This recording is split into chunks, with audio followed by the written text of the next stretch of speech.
popularly known as Very Dark Man, and a cross-dresser Idris Okuneye, otherwise known as Bobrisky, over bribery allegations against its officials. The EFCC directive came after Very Dark Man shared an audio online in which Bobrisky claimed he bribed some EFCC officials with 15 million naira to drop the money laundering charges against him. In a statement, the EFCC chairman, Ola Olukoede, also ordered an immediate investigation into the allegations. Now let's share some reactions on the story with you. The reason why I will not go to Lagos is this. Me, I don't have 15 million naira to pay for anything. Do you understand? And I don't have any godfather anywhere. Me, they don't come carry me go for prison. I don't have any godfather anywhere. Before now, choose me for prison. And I don't have 15 million naira just in case when I won't put something against me. Because now I can't trust you people now. I can't trust you people. You can decide to set me up. You can decide to set me up. I don't trust you people, yeah? So I don't think I want to go to Lagos. So this is the headquarters here. Bring it here. Let them investigate it here. I am not coming. I don't trust you people. I will not go. Okay, Kaidi. Some serious allegations flying here and there. And EFCC has ordered both Bobrisky and Very Dark Man, to probe the allegations, fly. What should we expect? I think what we should expect should have started happening. So I don't know whether I should call it expectation. One of the things, I think this thing is very, very easy. I'm not an expert criminologist, but basically, I think these allegations are very easy to investigate. Oh, very easy. But the fact that if the voice is not deep fake, if it is verified that there was truly a phone conversation, you need to confirm whether it was just a careless talk from Bobrisky or it is just one of those, some kind of conversation to show that he was a big boy who actually lived. I mean, I'm very careful with my E. It's actually an E. Understand? Who actually lived in a VIP, prison just to prove a point, but he never went through any pain. That's another serious allegation. So for me, two things I will expect EFCC to do. Names were being mentioned. Yes. Transactions were being mentioned. EFCC have access to the BVN. They can look at the transaction, they can trace it, and confirm that there was actually transaction about this fund to start with. And if you establish that these people truly have a relationship with Okuneye, I think that's his name, you should be able to know that this is not one kind of conspiracy theory or the other. It's also to buttress that fact. Someone like Shehu Kuti has already come out to say that, hey, we went to the real prison. Exactly. So what is happening? The Ministry of Interior also needs to come clean. Yeah, the Ministry of Interior, also called for an investigation into that particular issue. So these two institutions need to come clean while they are doing their investigation. But for Bobrisky, I think he has gone into a deeper issue. If truly that call was serious, because it's not only the bribee that should be picked up, the briber is also guilty. Except it's a sting operation like we had in the case of Femi Otedola, you remember, and Farouk. So basically, we need to look at it holistically, and this is not one of the cases that should be swept under the carpet. No. We must get to this real issue. Questions are being asked. EFCC needs to let us know what really happened. Did you drop that second charge of money laundering because 15 million was paid? It's a very serious issue. Very serious issue. Embarrassment, I tell you. But first it was the Yabelo scenario, very embarrassing. And now this one. This is not an embarrassment to many. No, it's I think the EFCC chairman should see that it gets to the root of this matter, because the name of the agency is being dragged in the mud almost on a weekly basis now. I mean, just mention the Yabelo. You declared the Yabelo wanted. The Yabelo came to your office, spent 3 hours. You didn't do anything, and midnight you went to his lodge, and you are saying it's not with you. You didn't see him. I mean, it remains wanted. It remains wanted. Somebody for 3 hours. Now, Bobrisky, we might say him, he or she is not serious. Of course, he admitted in court that he is a he, so I'll refer to him as he. So, Okuneye, in as much as you don't want to take him serious, but Very Dark Man had a conversation with him, quote and unquote, recorded. The audio is flying everywhere, but I'm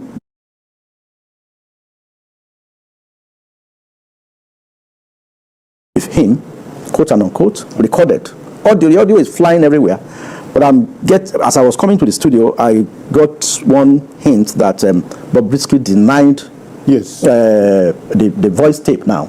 So EFCC has all it takes. They have all the equipment to come clean of the case of this matter by ensuring that if they have to deploy tools that will show us that yes, the voice that is going around is AI generated, and also if there is no iota of truth, it might not be 50 million. If there is no iota of truth in what Bobrisky, something similar must have been happening. But we've been hearing of cases of different cells for VVIPs and different cells for ordinary guys. So the Minister of Interior should also come out to talk about the conditions of the inmates in our correctional services, because this is an embarrassment that should be looked into. All right, now talking about the issue of this allegation, the EFCC, can this case, involving this allegation, can it serve as a catalyst for a broader reform within the EFCC to address internal misconduct? See, it won't address anything. Oh, really? Things like this have been happening. It will continue to happen. It depends on. Yaya Bello's case is an example. You declare somebody wanted, came to you.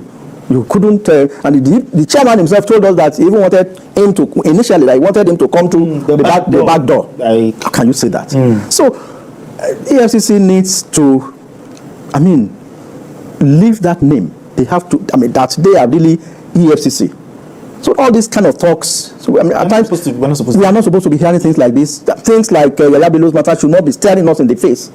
Had it been that there were no video recordings of when it visited EFCC, probably EFCC would have denied that they ever saw Yaya Bello, that he still wanted. But somebody was in your office. Now, Very Dark Man and Bobrisky added to them. Now you said you have invited them. What if, yes, we invite them and you threaten them, yes, if you agree, if you admit that somebody was trying to give you, but the bribe giver and the bribe taker, they are liable. So, in my account. So, but EFCC needs to come clean. Those who demand equity must also come with clean hands. All right. Looking at this, out of every 12, most of the time, there could be more than one Judas. There could be more than a Judas. But if you were the EFCC chairman at this time, what would you be doing? I love this question. I was going to just quickly, take the baton from Mr. Mojid. For me, I think EFCC should just leave that Very Dark Man, young man alone. He has helped him, to sanitize his house.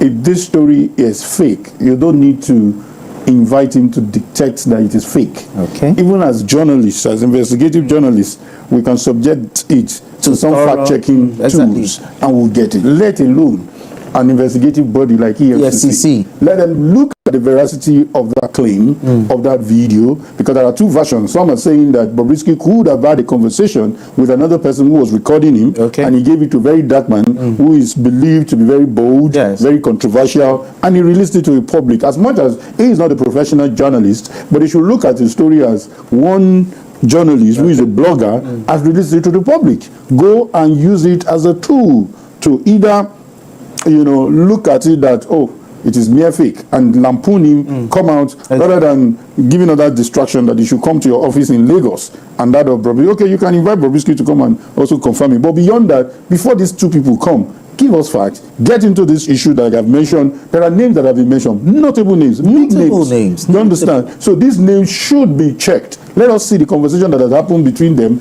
and Okuneye. Let us look at, you even mentioned in that video that, because his account has been frozen, he used a particular account. He mentioned this name in that phone conversation. Let EFCC come up with a lot of facts and sweep into action.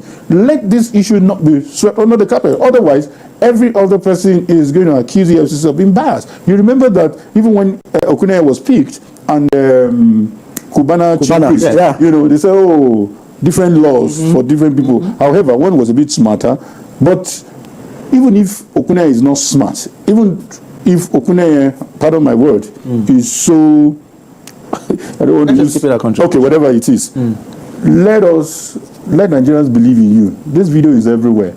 This cannot be said about FBI, and we don't have this issue nipped in the bud immediately. Something has got to be done. Still talking about if you were the EFCC. I'm the EFCC chairman. I don't have any business with these two guys for now. Purging internal, the the commission of its bad eggs, what should he do? Definitely. Should there be like a commission of inquiry, or the first thing is make it public, get some people fired. Name and shame. Yes, get some people fired. Police has done something similar exactly, like that, where they would derobe the person publicly, put them before the media, because it's too sensitive. How can you call yourself an anti-graft commission and we can't have people being embarrassed? But it's still at the level of allegation. True. So we need to do your investigation, make it public, and you should rather even thank this very dark man at the end of the day if this issue that he has raised is true. Now he's even saying that he's not going to appear because he doesn't trust them. He has brought an issue of lack of confidence. We are telling him to come. Are we sure you're not going to put on cover on his hand? So do the investigation,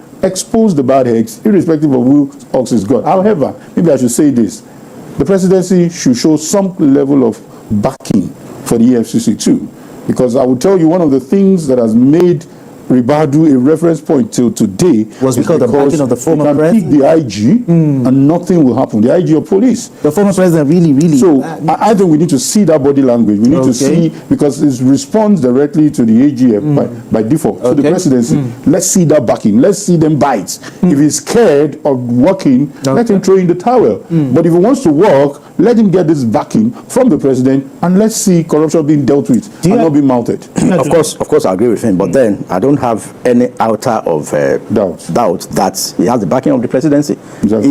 If he's having challenges, then let him speak out. Exactly. I mean, he was threatening to resign if he allows Yaya Bello. So Yaya Bello came to you. 3 hours, he was in your premises, and you couldn't do anything. So on this Bobrisky matter, I mean, the NBA should get involved. The office of the Attorney General of the Federation should be involved. That man should go there with a lawyer, and Okunechu should go there with his own lawyer. And so that let independent people get involved, especially solicitors, so that we get to the root of this matter. If Okuneye and Very Darkman, if they cooked up this against EFCC, then we will know that yes, we can clap for EFCC, but on this, the onus is on the EFCC to tell us that its men are clean. In cleaning up the internals of the EFCC, should there be like an independent inquiry? Not the EFCC investigating it. So someone even said EFCC investigating EFCC. Should we have an independent inquiry? We have transparency. We have good cops and bad cops. Sure. We have good bankers, bad bankers everywhere. So I don't expect if EFCC has 1,000 men, all of them will be saints. So, and it will be difficult to do a cleanup of the system. But it's, I mean, the Olukayode is the head of the organization. He should make a scapegoat, an example. An example of anybody who is found wanting. If these allegations are true, they shouldn't just dismiss it, because I mean, I see a situation where Okune and Darkman will be threatened, and they will. But like I said earlier, that voice tape should be scrutinized. They should put it to test to see whether it's actually AI generated or is the real thing. I mean, that's one thing I love the police. Yeah. Once they see that it's name and shame, they derope you. The media also covers it. Really, we look forward to that. Simple as that. That is the truth. They must go deeper. Investigation must be carried out. See the thorough investigation. This is not the matter that should be swept under the carpet. No, it's bigger than that. No, you can't sweep this matter under the carpet. EFCC needs to do thorough investigation. We need to see the root of this. See the end of this case. And if this allegation, the accused is proven guilty, he or she is going to spend how many years? Maybe they will decide. But for me, 7 years will be all right. Yes, if he or she is proven guilty, 7 years imprisonment. 7 years. Then you will learn. When you come back from that 7 years, you will learn lesson. A lot of people will learn lesson. They have to keep their mouth shut. Yes, you want to show want to tell the whole world that you'll be mommy of Lagos, Abi. I know. People they when power pass you. Yes, that is it. You will learn in a very hard way. This matter, EFCC should come clean on this. Those officers on duty all of them should be investigated. All of them should be investigated. We are waiting for the end of this matter. We shall see. And if this is true, EFCC needs to step down. This matter, in fact, it's just too much for him. I don't say he can handle these issues. Issue of corruption. And EFCC is another organization, the most corrupt organization in Nigeria. They even need to dismantle this organization because it doesn't work in Nigeria. Then they say are also using it to make money from the offenders. So it doesn't work. It's not helping. They should dismantle it. So you guys should come clean on this. Otherwise, you guys need to come clean on this. So no. And after this, if these people found guilty of this, EFCC need to step down. He needs to step down. Look where it. No, it's becoming too much. You just dismantle the EFCC organizations. There's no more EFCC in Nigeria because it's not helping. It gives another set of people opportunity to steal more money, to collect more money from the offender, the accusers. You see, it's not helping. Everywhere corruption. Somebody stole money. Organizations that are supposed to recover the money from them, they also help them to stealing the more money and withdraw the case from them. Only Nigeria, it can only happen here in Nigeria. We are watching. We shall see the end of this.